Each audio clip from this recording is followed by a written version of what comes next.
جی السلام علیکم خواتین و حضرات، ایک بار پھر آپ کی خدمت میں حاضر ہیں نور رمضان کی لائیو افطار ٹرانسمیشن کے ساتھ۔ مولانا کوکب نورانی اکھاڑوی صاحب ہمارے ساتھ تشریف فرما ہیں۔ ہیرا نے کراچی سے سوال کیا مولانا صاحب کہ مولانا صاحب بے شک اللہ تعالیٰ معاف کرنے والا ہے، تو کیا اللہ معافی مانگنے پر گناہ کبیرہ بھی معاف کر دے گا؟ میں یا کوئی بھی اللہ تعالیٰ کی معافی پر کوئی حد لگا سکتے ہیں؟ کوئی باؤنڈری بنا سکتے ہیں؟ اس نے خود فرمایا شرک کو معاف نہیں کرے گا۔ ان اللہ لا یغفر ان یشرک بہ ویغفر ما دون ذلک لمن یشاء، کہ اللہ شرک کو نہیں بخشے گا، اس کے سوا جو چاہے بخش دے گا۔ بخشنے سے مراد بغیر سزا کے یا سزا کے، اس کو پورا اختیار ہے، کوئی اس کو کچھ نہیں کہہ سکتا۔ تو یہ ذہن میں رہے کہ ہم کوئی حد نہیں لگا رہے، لیکن اس کا یہ مطلب نہیں ہے کہ صرف معافی کی امید پر ہم وہ کرتے رہیں، ٹھیک بھول چوک ہو جائے، کیونکہ گناہ کا مطلب ہی جو ارادے سے کیا جائے، جو بھول چوک ہو جائے اس کو تو نسیان کہتے ہیں۔ بالکل ٹھیک۔ شرک کی بھی وضاحت فرما دیجئے، بہت اس حوالے سے شرک پر ذرا مجھے کو 2-4 منٹ دینے جی بسم پڑیں اللہ گے۔ بسم اللہ۔ آپ کے یہاں سوال ایک سوال لے لیتے ہیں اور پھر مگر اس پہ ضرور بات کریں گے۔ جی بسم اللہ۔ السلام علیکم مزہ صاحب۔ وعلیکم السلام۔ میرا آپ سے ایک کوشچن تھا کہ ہم کہتے ہیں کہ لالچ بری بلا ہے، لیکن جب ہم نفل نماز پڑھتے ہیں تو کتابوں میں لکھا ہوتا ہے کہ آپ اتنے نفل پڑھیں گے تو آپ کو اتنا ثواب ملے گا، تو وہ دماغ بھٹک جاتا ہے کہ ہم کہتے ہیں کہ نہیں ہم زیادہ سے زیادہ ثواب والے نفل پڑھیں یا کچھ اس طرح، طاق رات ابھی سٹارٹ ہونے والی ہیں، تو ہم کس طرح اپنی عبادت کو اس جو ہے نا لیول پہ نہ لے کے جائیں جہاں پر وہ لالچ آ جاتی ہے اللہ تعالیٰ سے کہ نہیں ہمیں جو ہے اتنی نمازیں پڑھیں گے، ہم اتنی رکعت نماز نفل پڑھیں، یا یہ بات صحیح ہے یا کرنا چاہیے ہمیں کیا اس طرح کا عبادت میں لالچ؟ سوداگری نہیں یہ عبادت خدا کی ہے، اے خود غرض جزا کی تمنا بھی چھوڑ دے۔ علامہ اقبال کا شعر۔ اصل میں ثواب کا لالچ بری بات نہیں ہے، دنیا کا لالچ بری بات، نیکی کا لالچ برا نہیں، کسی کا بھلا کرنے کا لالچ، نیکی میں آگے بڑھنے کا لالچ، گریڈ جو ہوتی ہے نا وہ پہلے دیکھنی چاہیے، ہرس، دنیا کی ہرس، مال کی ہرس، وہ بری ہوتی ہے۔ ثواب کا لالچ برا نہیں، مگر میں یہ کہوں گا کہ نفل، آپ جس کو نفل کہہ رہی ہیں، فے کے نیچے زیر لگا رہی ہیں، وہ نہیں ہے نفل، جس کی جمع نوافل، اس کو ایکسٹرا کو کہتے ہیں رضاکارانہ عبادت۔ میں ایک کڑوی بات کروں گا، ناراض نہ ہو، نفل ہوتے کب ہیں؟ جب فرض اور واجب پورے ہوں۔ اگر میرے فرض اور واجب پورے نہیں ہیں تو نفل ہیں کہاں؟ ہمارا جو اللہ ماشاءاللہ سب کا حال ایک جیسا نہیں ہے، کون ہوگا جو کہے گا میرا کوئی پیچھے باقی، واجب باقی نہیں، فرض باقی نہیں؟ تو پہلے فرض واجب پورے، کیونکہ قیامت کے دن ایک فرض کے بدلے 70 نفل لیے جائیں گے۔ تو ہمارے پاس ہیں کتنے؟ کوشش کریں اللہ کی رضا کے لیے پڑھیں، وہ جتنا چاہے انعام دے گا۔ تو باقی اگر وہ آپ کو کہیں فضائل وہ مستند ہیں، اوتھینٹک ہیں، ان کا لالچ برا نہیں ہے۔ اور نوافل کو چھپ کے ادا کرنا چاہیے فرائض کی نسبت مرد حضرات کے لیے، مرد حضرات کے لیے، کہ وہ یعنی فرض با جماعت آ کے پڑھیں، نوافل تاکہ گھروں کو ویران نہ بنائیں، اس میں بھی نماز ہو۔ تو حضور صلی اللہ علیہ وسلم نے فرمایا اپنے گھروں کو ویران نہ بناؤ، قبرستان نہ بناؤ۔ حاجی عبداللہ صاحب نے کراچی سے فون کیا، انہوں نے سوال بھیجا ہے کہ ایسے لوگوں کے بارے میں کیا حکم ہے جو روزہ نہیں رکھتے اور دفتر میں سب کے سامنے ایسے کھاتے ہیں جیسے رمضان کا مہینہ ہی نہ ہو، اور اگر کوئی روزہ دار ہے تو اس سے کھانا بھی منگواتے ہیں، ایسے روزے دار کے بارے میں کیا حکم ہے جو اپنے افسروں کے لیے کھانا بھی لاتے ہیں بنا کسی عذر کے؟ اسلامی حکومت کی ضرورت ہے، کو فاروق اعظم رضی اللہ عنہ کا جانشین ایسوں کا فیصلہ کرے۔ اگر وہ، اس کا مطلب یہ کہ اس کے نزدیک اسلامی احکام کی کوئی وقت نہیں ہے، اور یہ جتنی بات سوال میں ہے اس کے تیور بتا رہے ہیں، مذاق اڑایا جا رہا ہے، صحیح، اس کو ہلکا سمجھا جا صحیح رہا ہے، صحیح، اس کے بارے میں عظمت کا کوئی تصور نہیں ہے۔ تو جو سب کے سامنے کھا رہا ہے، اگر اسلامی حکومت ہو تو کوڑے مارے جائیں صحیح، کہ بھئی تو نے اگر روزہ نہیں رکھا ہے تو چھپ کے کر کھا پی لے، احترام تو ہو، احترام رمضان تو تجھ پہ لازم۔ ٹھیک، اور وہ جو روزہ دار لا رہا ہے اگر اس کے خوف سے، اس کے شر سے بچنے کے لیے لا رہا ہے تو شاید رعایت ہو، اس کو خوش کرنے کے لیے لا رہا ہے تو وہ بھی گناہ میں برابر کا شریک ہے۔ شریک مطلب ایک اور چیز آپ نے بھی وہ پریکٹس دیکھی ہوگی، ہم نے بھی دیکھی، شاید ہم نے خود اس کا مظاہرہ بھی کیا کہ جب روزہ ہوتا ہے تو کام سے جی چرانے کو دل چاہتا ہے کہ آرام کر لیا جائے۔ یار تم پتہ نہیں ہے تو سوال یہ کہ کیا یہ کام سے جسٹیفیکیشن ہے روزہ اس بات کا کہ آپ کام سے ہٹ جائیں؟ نہیں، اس میں اتنا تو ضرور ہے حدیث شریف میں کہ ذرا کچھ کم کر دیں، مثلا مدت 8 گھنٹے ہے روزانہ، وہ تو ہو ہی جاتی ہے، وہ آپ کے یہاں کی جاتی ہے، اس کے بعد تو مزید۔ لیکن وہ 8 گھنٹے اسی طرح آپ جواب دیں جیسے آپ اکثر کہتے ہیں کہ جو کام آپ کے ذمہ ہے اس کے لیے آپ آنسریبل ہیں۔ بالکل، ایک منٹ کے آنسر ہے، ایک منٹ کے آنسریبل ہیں، یہ کبھی بھی دیکھیں اس کا نہیں۔ میرا اپنا 1 روپیہ ہو اور میں کسی کو دوں اور وہاں پر سیکنڈ ہو تو میں پورا کاؤنٹ کروں گا یا نہیں کروں گا؟ جی بالکل ٹھیک، پر میں اللہ کے معاملے میں، مخلوق کے معاملے میں وہاں کیوں کوتاہی کر رہا ہوں؟ بالکل ٹھیک۔ ایک سوال کی طرف اور بڑھتے ہیں، پھر شرک کے حوالے سے آپ ذرا ضرور بات فرما دیجیے گا۔ جی بھیا السلام علیکم۔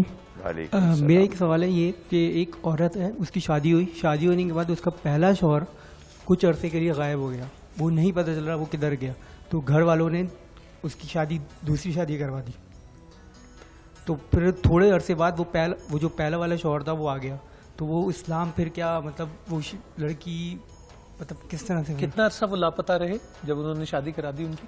مطلب 1 سے 1.5 سال تقریباً۔ اچھا، جنہوں نے یہ فیصلہ کیا تھا دوسری شادی کا، کس سے پوچھ کے کیا تھا؟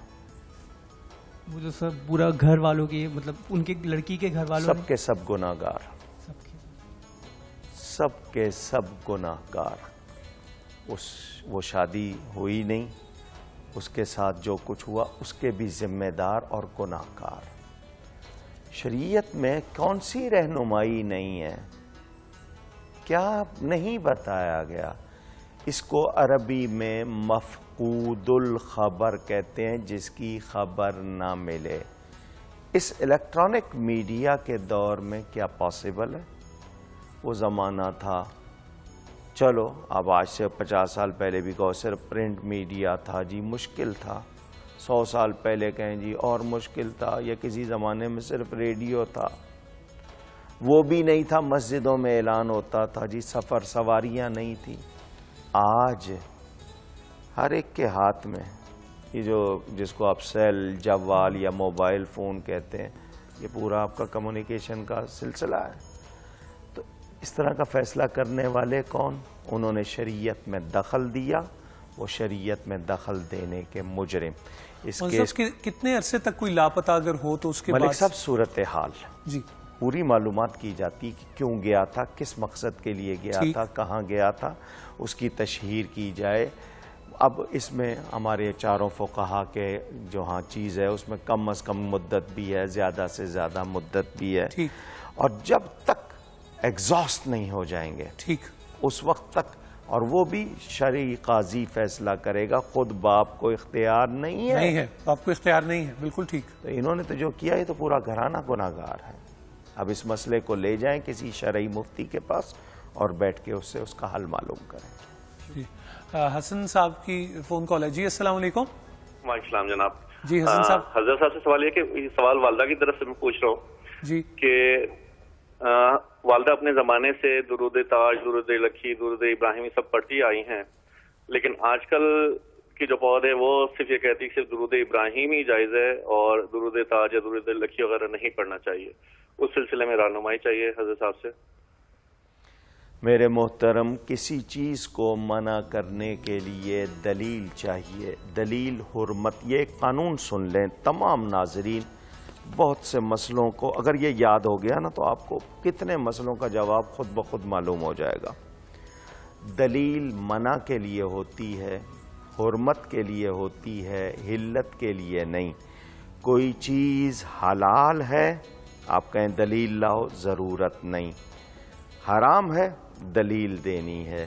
اور کسی چیز کے حرام پر منع پر دلیل نہ ہونا یہ اس بات کی نشانی کہ وہ جائز ہے، حلال ہے. درود مقدس ہو، درود لکی ہو، درود تنجینہ ہو، درود تاج ہو، دنیا بھر کا کوئی مفتی، کوئی عالم جو عالم کہلاتا ہے، عین سے، الف سے عالم نہ ہو، اس کے معنی تکلیف دینے والا ہوتا ہے، تو ایسا کوئی شخص دنیا میں منع کرنے کی ہمت، طاقت، جرأت نہیں رکھتا. ہاں کسی درود میں، کسی عبارت میں قرآن حدیث کے خلاف، شرعی واضح خلاف بات آ جائے اس کو تو ضرور کہہ سکتا ہے. کسی بھی درود شریف کو منع نہیں کیا جا سکتا، کیونکہ قرآن میں اللہ تعالیٰ کا فرمان ہے درود و سلام بھیجو، وہاں الفاظ کی قید نہیں ہے. ٹھیک. کھڑے ہونے، بیٹھ کے پڑھنے کی قید نہیں ہے، نہیں. مل کے پڑھنے، الگ پڑھنے کی قید نہیں ہے. جب اللہ نے قید نہیں لگائی کون لگا سکتا ہے؟ ہاں درود ابراہیمی نماز میں پڑھا جائے گا، کیونکہ صحابہ نے پوچھا کہ ہمیں یہ تو معلوم ہو گیا کہ سلام کیسے بھیجنا ہے، اب یہ بتائیے درود کیسے بھیجنا ہے. تو وہ چونکہ پہلے السلام علیکہ ایھا النبی آپ کہہ چکے ہوتے ہیں، تو یہ درود بتایا گیا. درود ابراہیمی افضل ہے، کوئی اختلاف نہیں، مگر آیت میں حکم ہے درود و سلام کا، صلو علیہ وسلموا تسلیما، حکم ہے. تو اگر آپ صرف درود بھیجیں گے تو سلام کہاں جائے گا؟ تو نماز کے بعد اگر آپ درود ابراہیمی پڑھتے ہیں شوق سے پڑھیں، مگر یہ نہ کہیں کہ باقی درود جائز نہیں. تو پڑھنے کا طریقہ یہ ہوگا اللہم صلی وسلم علی سیدنا محمد. سیدنا ضرور کہا کریں، نبی پاک نے سکھاتے ہوئے عاجزی کی، خود اپنے لیے نہیں کہا، ہمیں کہنا چاہیے. تو اللہم صلی وسلم وبارک علی سیدنا محمد اس طرح کہیں. تو باقی جتنے درود ہیں، اب صلی اللہ علیہ وسلم اس کے لیے کیا کہیں گے؟ یہ تو درود ابراہیمی نہیں ہے. ہر حدیث کے بعد جب بھی نام آئے تو پھر اس کے بعد یہ پڑھا کریں نا پورا درود ابراہیمی، وہ لکھا بھی کریں وہ. تو یاد رہے ایسی ضد نہ کیجئے اور غلط بات نہ کیجئے.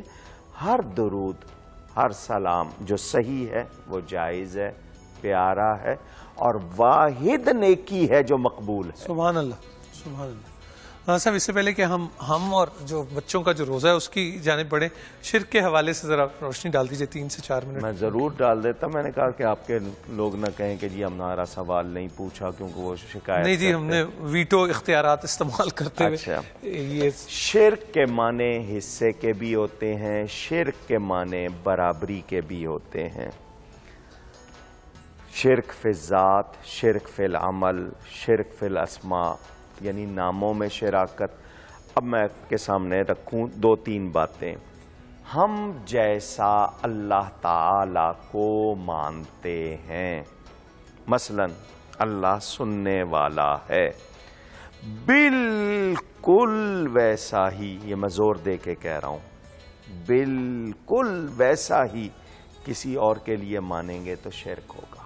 بالکل ویسا ہی، بالکل پر بھی زور ہے اور ویسا ہی پر بھی زور.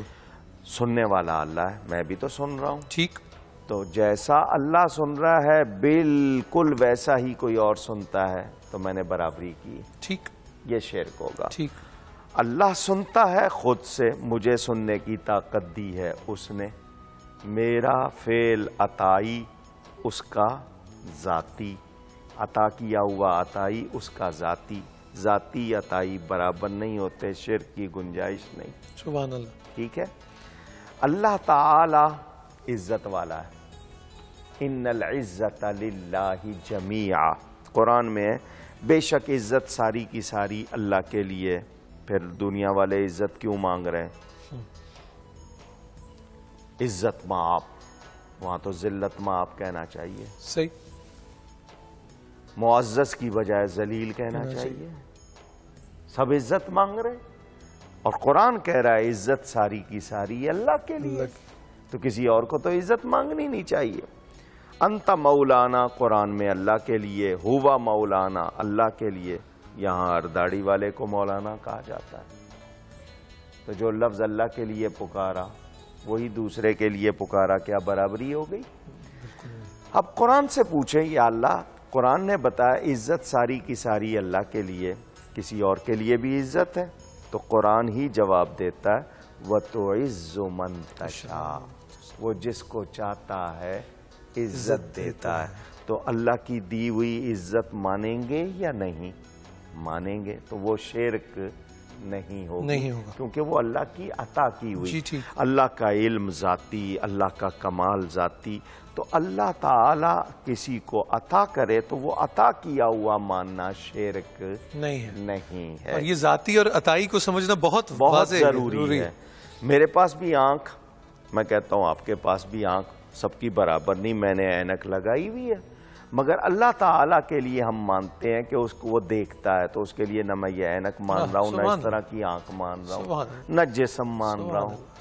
تو وہ دیکھتا ہے اپنے ذاتی کمال سے. تو وہ اگر کسی کو زیادہ دے دے تو میں اعتراض کروں گا؟ وہ 50 لڑکے ایک کلاس میں پڑھ رہے ہیں, سارے ہی تو فرسٹ نہیں آتے. سارے تو فرسٹ نہیں آتے, لیکن فرسٹ بندہ ادھر ہی جاتا ہے. خواتین حضرات, میں بچوں سے درخواست کروں گا جن کو آج ابھی روزے کے لیے, ارے یہ تو بڑی چھوٹی سی بیٹی ہیں ماشاءاللہ. السلام علیکم, ادھر آئیے. ماشاءاللہ, ادھر تشریف لے آئیں ذرا, آپ کے لیے میں مائک لے نام کیا ہے؟ بسم اللہ. کیا یہ لو, کیا نام ہے؟ مسکان جمال. مسکان جمال. آپ کو کسی نے بتایا کہ مسکان کس کو کہتے ہیں؟ نہیں پتا, بس نام ہے. کتنی بڑی ہیں آپ, کتنی عمر ہے, کتنے سال کی ہیں؟ 5 سال کی ہیں. کیا کرتی ہیں؟ نہیں. کھیلتی ہیں, پڑھتی بھی ہیں. کتنے بہن بھائی ہیں؟ 2. دوسرا کون ہے؟ بھائی ہے بہن؟ بھائی چھوٹے. ایک بھائی ہے, ایک بہن ہے. بڑے ہیں چھوٹے ہیں؟ آپ سے بڑے ہیں یا چھوٹے ہیں؟ بڑے. آپ سے بڑے ہیں. ماشاءاللہ. آپ نے روزہ رکھا ہے 5 سال کی عمر میں؟ بھوک نہیں لگی, پیاس بھی نہیں لگی, چھپ کے پانی پیا تھا؟ بتا دو, کسی کو نہیں بتاؤں گا, آپ مجھے بتا دو. نہیں پیا؟ کیوں نہیں پیا؟ روزہ تھا. ہیں؟ روزہ ہے. ماشاءاللہ. دیکھیں, یہ ہے ایمان. بے شک بے شک, اس کو پتا ہے کہ روزہ ہے, اس میں پانی نہیں پینا. بے شک. تو جب میں اللہ کے لیے حلال کو چھوڑ رہا ہوں, حرام کو کیوں نہ چھوڑوں؟ کتنی اچھی تربیت. ماشاءاللہ, بہت مبارک. ایک اسپیشل گفٹ پیک بھی لے کر آئیں جی مزید بھی بیٹی کے لیے. مسکان جمال, اس کا نام مسکان رکھا ہے. مسکراتی رہو. ماشاءاللہ ماشاءاللہ, زندہ باد. یہ بڑا لمبا ہو جائے گا.